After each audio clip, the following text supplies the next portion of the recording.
God only knows what you've been through. God only knows what they say about you. God only knows how it's killing you. But there's a kind of love that God only knows. God only knows what you've been through. God only knows what they say about you. But God only knows the real you. There's a kind of love that God only knows.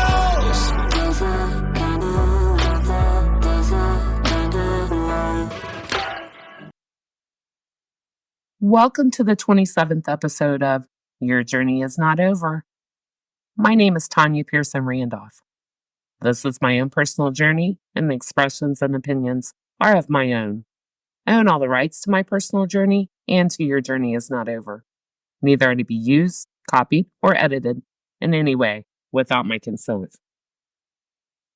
When I ended my last podcast, I said I would be taken 4,383 miles away from home and completely alone.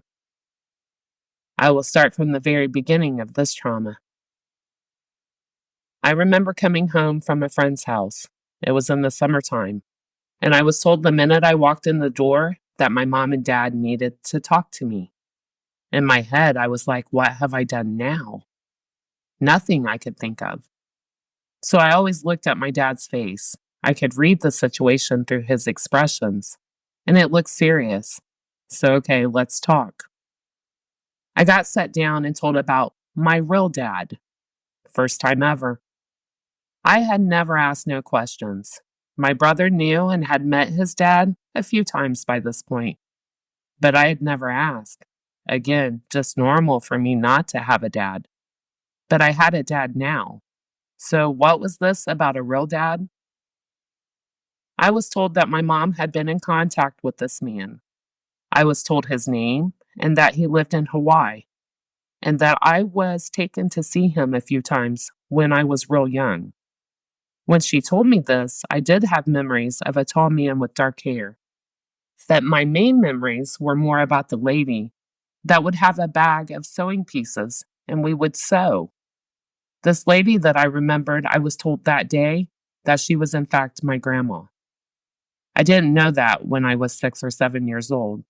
I just remembered her fondly. And regardless of the outcome years later, I will always think of her with lots of love and as my grandma. So with my mom reminding me of these memories, now came the bombshell. He lived in Hawaii and he was in the Army, and that she had been in touch with him for a while. This was the first time I had even heard this man's name. So I was told that he was married with 2 kids, and that when his wife found out about me, she filed for divorce and left him and took the kids too. I'm sure it was a complete shock, completely out of the blue, 13 years later. Who wouldn't have been shocked? It would have been a shock to anyone. I remember even thinking then it made me feel bad for him. So this man that I had never met and who was supposedly my real dad wanted me to come to Hawaii to meet him and spend some time getting to know him. What? And with who?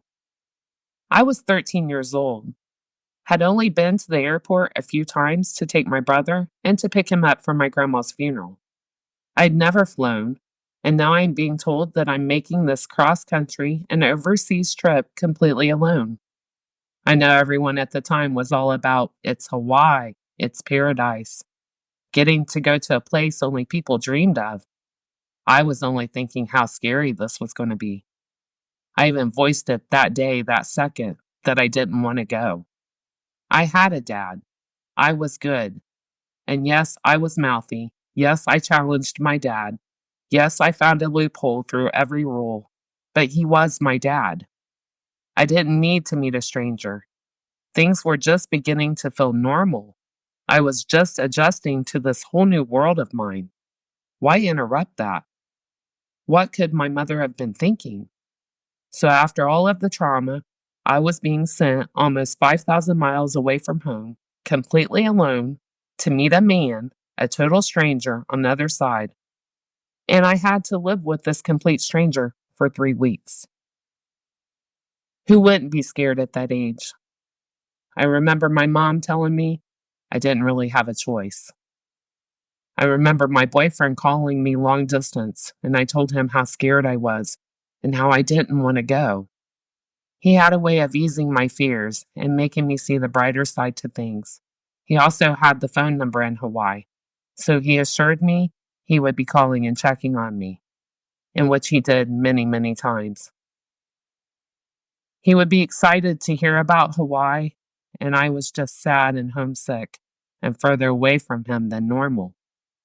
Also, at this time, my great aunt was really sick. I didn't want to leave her.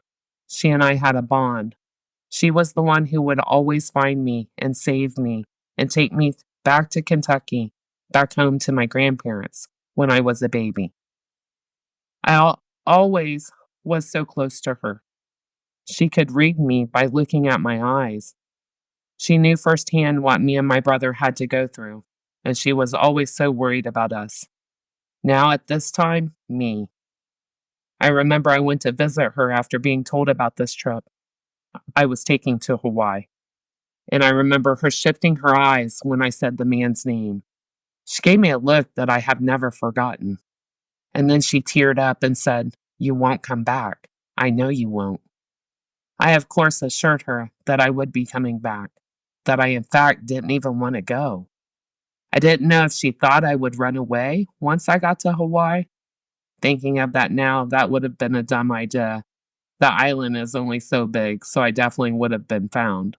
Or she must have thought I would go to Hawaii and I might like it and take it as my one-way ticket to get away from my mom. My great aunt didn't sugarcoat nothing and didn't walk on eggshells around my mom. It was actually one of the few family members who seen right through my mom, and one of the few family members that knew me and my brothers were the true victims. So again, I think she thought this was my ticket out and that I would take it, or maybe she was praying I would. All of this happened in a matter of days. I was preparing for what would be the scariest trip of my life. So, me at 53 years old right now, and looking back at my 13-year-old self, I have to say, that's a lot.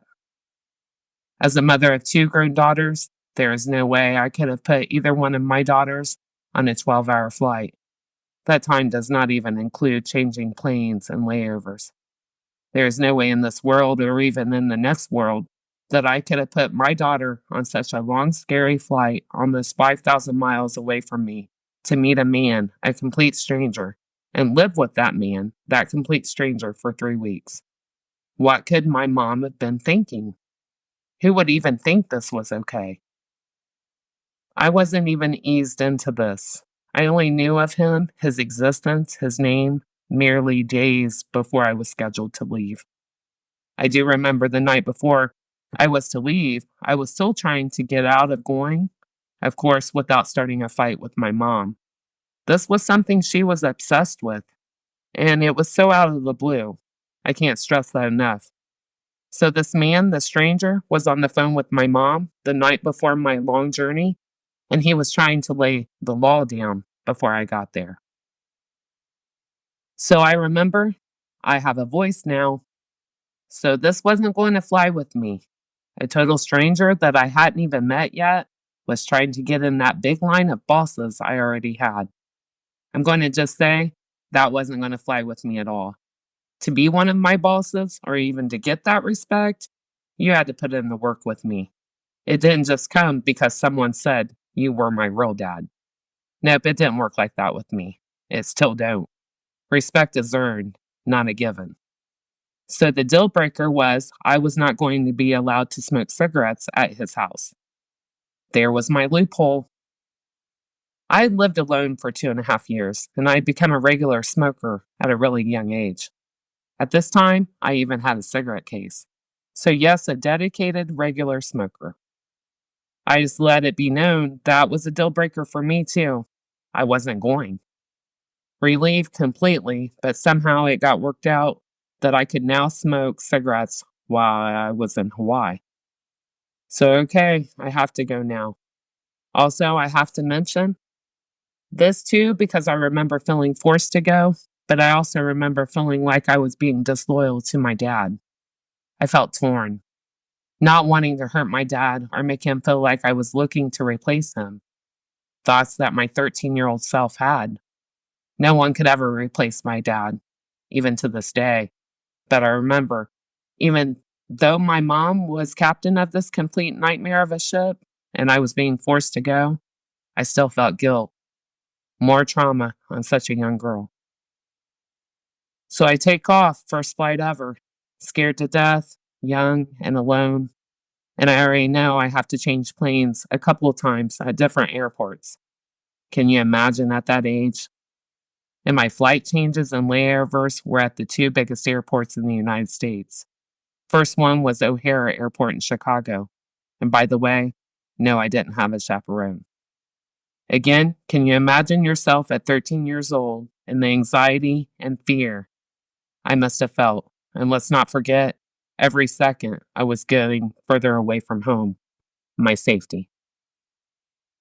From Chicago, the flight was to Los Angeles, another big airport.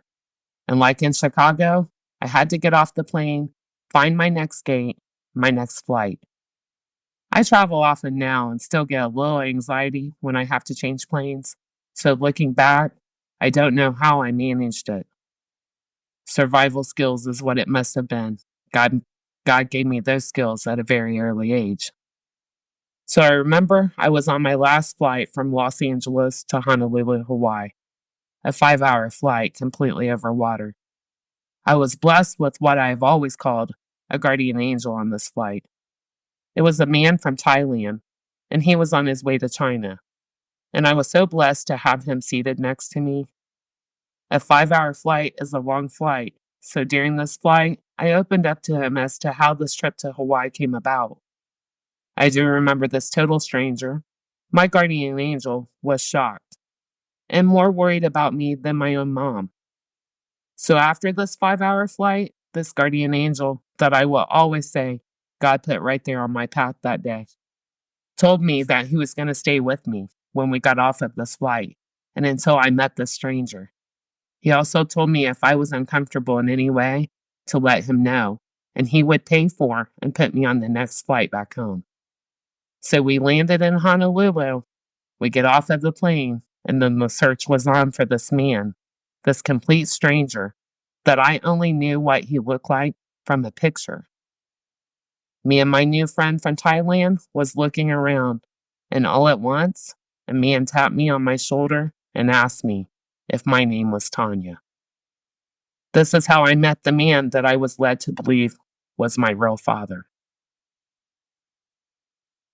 This concludes my podcast for today. Everyone have a wonderful weekend.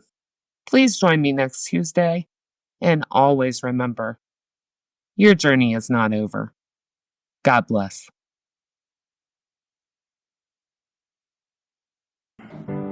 God only knows what you've been through. God only knows what they say about you. God only knows how it's killing you. But there's a kind of love that God only knows. God only knows what you've been through.